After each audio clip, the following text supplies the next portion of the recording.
I know I say this a lot about the religious, how they get so close to realizing the stupidity of their own position, but they never quite step over that line into sanity. Well, it's clearly true of the social justice warrior as well, as this article that I came across on Autostraddle shows. It just astounds me how they can be so blinded to the problems, while at the same time complaining about the problems.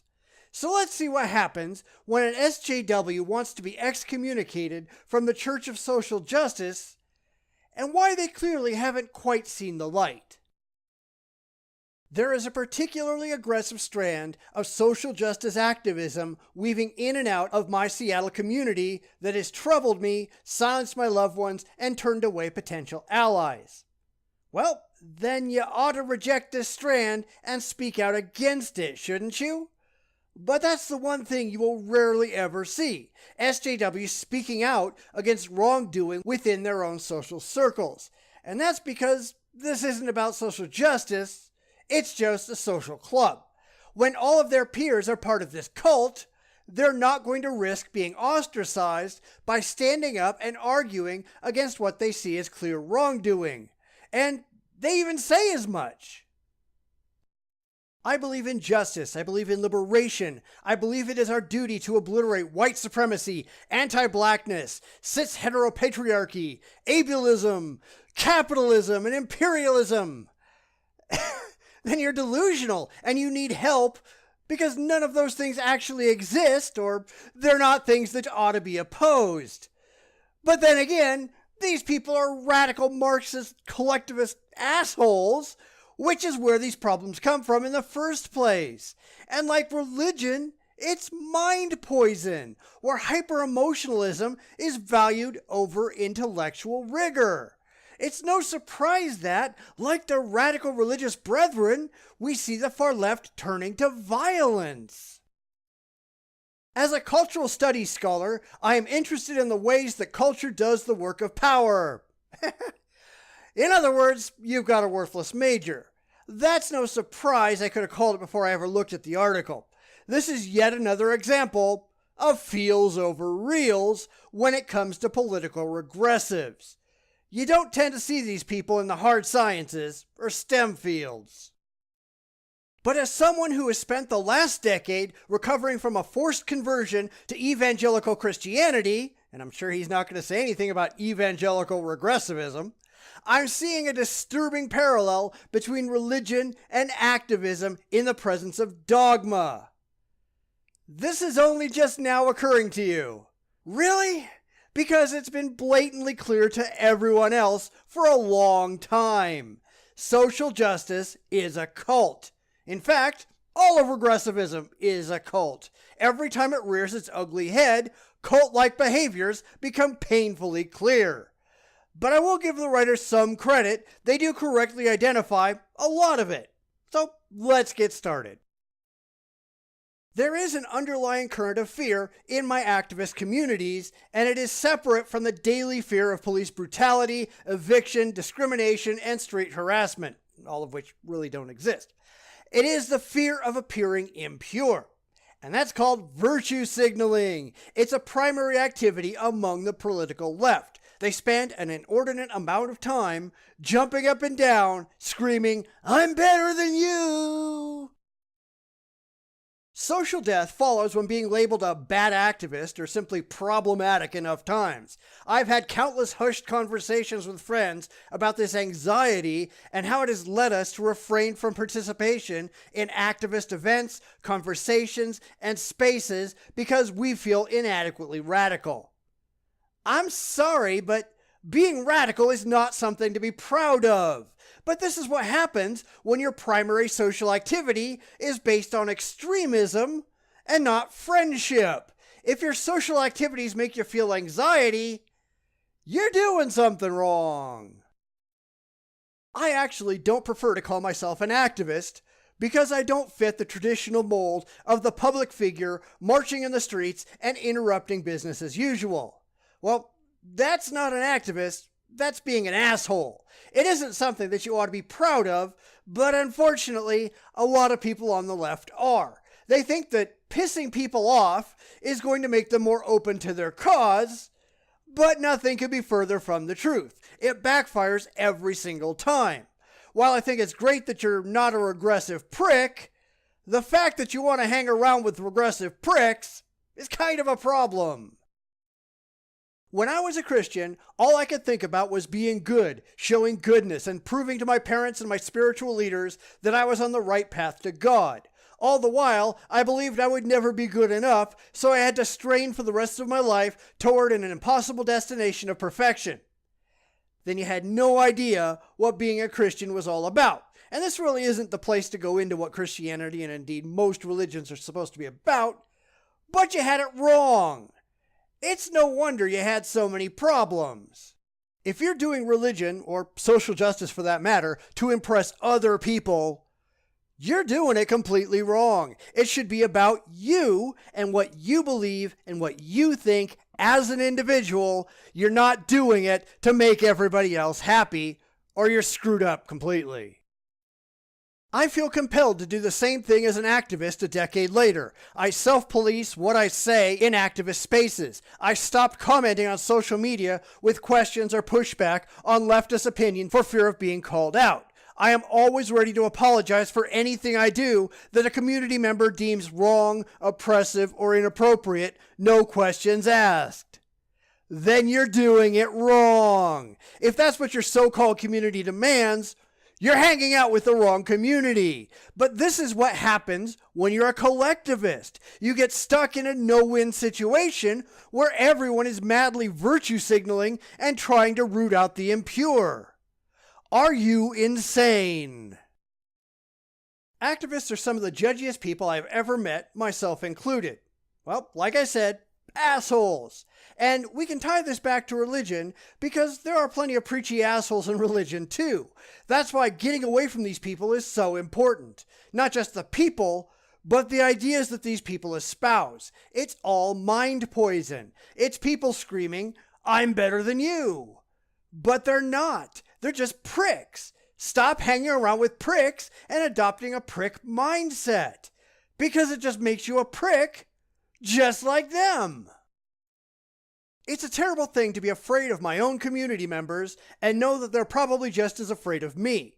Ultimately, the quest for political purity is a treacherous distraction for well-intentioned activists. Yet you continue to do it. I mean, even though you're writing this article, you're still defending the views which are part and parcel with the problems that you're having. Okay, you're very young. You probably don't know any better. Hopefully someday you'll grow up and realize just how idiotic the things that you believe actually are. Getting yourself out of the cult mentality of the regressive left is a great first step in that long journey. There might be hope for you. Let's continue. He sharply warns the colonized against reproducing and maintaining the oppressive systems of colonization by replacing those at the top by those previously at the bottom after a successful revolution. Yet that's exactly what the regressive left does. Only the people at the top in their game are at the top of the oppression stack. They're desperately looking for more ways to feel better than you, which is why the LGBT alphabet soup keeps getting longer and longer and longer as the regressive left keeps trying to find more ways to feel oppressed. That's why they play the 14 million genders card, so they can both feel hated and feel special at the same time. And you're falling into it. As a QTPOC, I guess queer trans person of color, I have experienced discrimination and rejection due to who I am. And there you go. But I'll tell you something that you probably don't want to hear. You're not being rejected. You're not being discriminated against. What you really want to be is treated special, and you have no external characteristics that make you unique. Therefore, you have to demand that you are special, and everyone hates you because of it. And I highly doubt that. I figure you're just acting like a prick, and people are treating you like it, and you just don't like it. It's time to grow up, snowflake. And yet, I reject QTPOC supremacy, the idea that QTPOCs or any other marginalized groups deserve to dominate society. Yet that's exactly what we see from the regressive left. They don't want equality. They want supremacy. They want their favorite groups to be treated like they're wonderful, to get things that they simply have not earned just because they feel bad.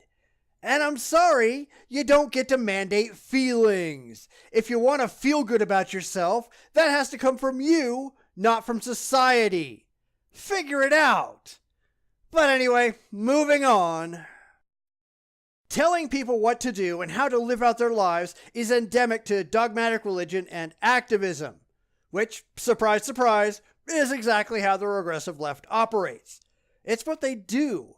This is how you have to treat the groups that we like. This is how many people in this particular demographic you have to hire and promote. You have to tell these people that they're special and throw parades to make them feel good about themselves. This is how cults operate, but even if you walk away from the cult itself, you still hold cultish beliefs. You still want to force cultish practices on society. You're not cured until you realize just how messed up you are. This is especially prominent on Facebook. Scrolling through my newsfeed sometimes feels like sliding into a pew to be blasted by a fragmented, frenzied sermon. And this is why social media is cancer. You close yourself up into a self-imposed echo chamber where everyone you follow says the same thing and dissenters are summarily banished to protect the purity of the group. Yet you still log into Facebook, I bet. Why do you do that to yourself? Why is it being used in movements meant to liberate all of us? Because that's not what it's meant to do. It's meant to ensure absolute compliance. That's why the second that someone like Lacey Green said she would talk to the opposition, the whole of the social justice cult turned on her. They don't want to liberate anyone. Regressive social justice is slavery. You've just made yourself a slave. Congratulations! Why do we position ourselves as morally superior to the unwoke? Who of us came into the world fully awake? Even your terminology demonstrates the wrongness of your position. You're trying to say that your side is inherently better than the other side because you're woke. You're totally blind to your own arrogance. But this gets worse, as we're going to see. There are also some online publications of dogmatic activism that could be considered sacred texts. For example, the intersectional site Everyday Feminism receives millions of views a month. Then why is it begging for money because it can't pay the bills? Why are you regressive cult members not coughing up tithes to help them out? They should be making millions, but they're not. You're being used. Nearly all of their articles follow a standard structure, an instructive title, list of problematic or suggested behaviors, and a final statement of hard opinion. Well, that's how cults operate. I'm sure you're not allowed to question what those articles say either, right? Because Holy Writ is perfect in every way. Just ask your regressive overlords. That's how they keep you under control. In trying to liberate readers from the legitimately oppressive structures, I worry that sites like Everyday Feminism are replacing them with equally restrictive orthodoxy on the other end of the political spectrum. And you want to know what's really funny? It's sites like Everyday Feminism that are telling you that the structures at the other end of the political spectrum are legitimately oppressive, and you're buying into it hook, line, and sinker.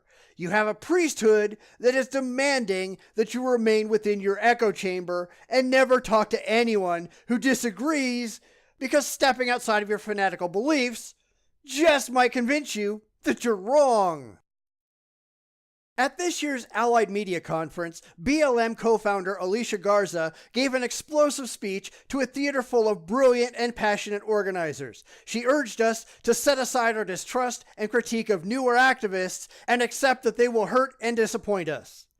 But that's the thing. Nobody can hurt you or disappoint you. The truth is all that ought to matter, no matter where it might come from. But the regressive left, just like the religious right, are so terrified of the truth that they will hide in their respective safe rooms and demand their followers never so much as look outside for fear that reality might get in the way of their blind faith.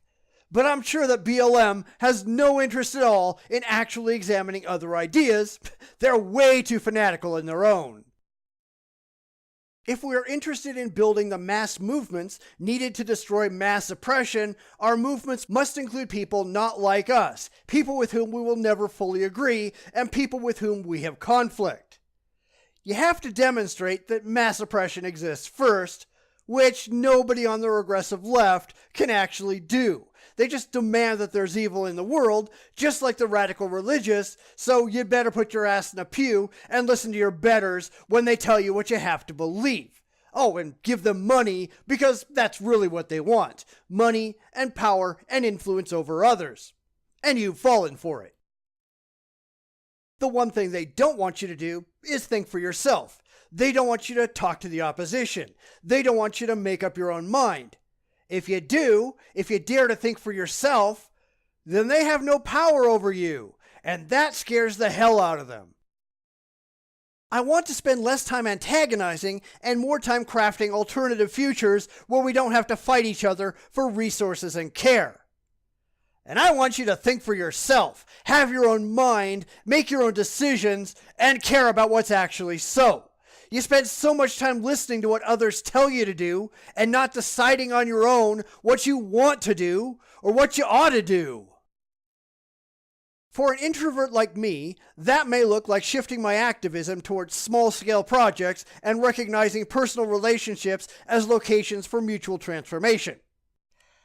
Okay, here's a problem that I think our modern online world really exacerbates.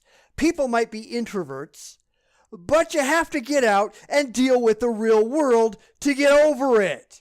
Unfortunately, now that people can spend their entire lives on their computers, never being forced to interact with reality, people never have to get over their terminal shyness. That's a massive problem. It's also why people can stay in their little liberal bubbles and never have to deal with anyone who disagrees. Knock it off! It might mean carefully choosing whether I want to be part of public disruptions or protests and giving myself full permission to refrain at times. First off, you should never be part of a public disruption. It just makes you and your cause look like assholes. But you act like you're somehow required to go out and do things that you don't want to do. Are you insane? That's cultish behavior. You don't have to do anything that you don't personally want to do, that you don't personally agree with. You just don't. Anyone who says you do does not have your best interests at heart. Avoid them. It means cultivating long-term relationships with those outside my not that safe and exclusive community, understanding that I will learn so much from them. Yeah, that would be nice. But I don't think for a second that you're serious. Or did you support Lacey Green when she took a walk on the wild side? I don't know if it changed her mind any, but it's the regressives who attacked her left and right, while the other side welcomed her with open arms. Which side should you belong to again? Otherwise, I'm not sure how I can sustain this work for the rest of my life. And I don't know that you should, depending on what work you mean. Do you mean being a regressive asshole? Well, you need to grow up and reject that idiotic mentality. It's childish.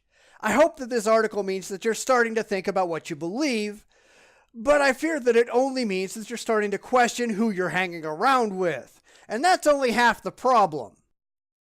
And that's kind of my issue with things like this. I mean, I'm glad to see people realizing just how ridiculous the Church of Social Justice is, but if you don't take a step further and realize that social justice, at least the extreme forms of it, are just as much of a cult, then you aren't actually solving the problems. And let's be honest, lots of them have no interest in solving anything. They just want to live in an immature bubble where feelings mean more than reality and doesn't actually solve any problems. This is what happens when children are not raised to think. They're raised to feel. They lack the capacity to step back and intellectually examine the world around them. And it turns them into regressives. And regressivism is nothing to be proud of. These are people who want to change the world, But they don't understand the world. They've never had to live in it. They live in this leftist fantasy land that simply doesn't work in reality. And while it's refreshing to occasionally see someone questioning the cult that they've joined, they're rarely questioning the blind faith that they have in the first place. I'd rather see these people question regressivism as a whole, because that's where the damage is actually done. But I guess I can't hold my breath. These are emotional children, after all. Everything changes.